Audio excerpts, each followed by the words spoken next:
What do we expect from political risk in Europe in the year ahead? Well, Olivia, we still think that this is an important risk to watch.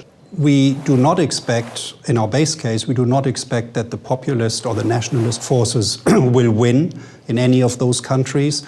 We actually just recently had the Dutch election, which did not show the expected gains for the far-right party.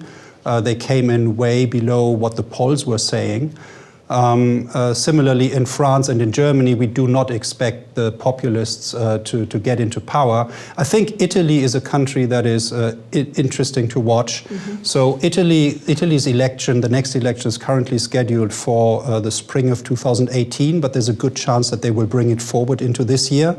And there is at least a risk of a coalition of anti-European forces in Italy. Silvio Berlusconi, the former prime minister, is still active. He's 80 years old. And he recently came out saying he wants to reintroduce the lira. So I think this is something that bears watching. Our base case was that some of these nationalist anti-Euro candidates may not be successful in the upcoming elections as part of our base case scenario. And yet we've seen periphery spreads widen. We're showing here France, Italy, and Spain, the spreads there. And we see that they've widened a bit since the election here in the US. So how are we expressing our views in our portfolios today, Scott? Well, thanks. It's a good point. We think European spreads do deserve to be wider. It's one of the reasons we've grown a lot more cautious with our positioning strategy by strategy with respect to all European risk.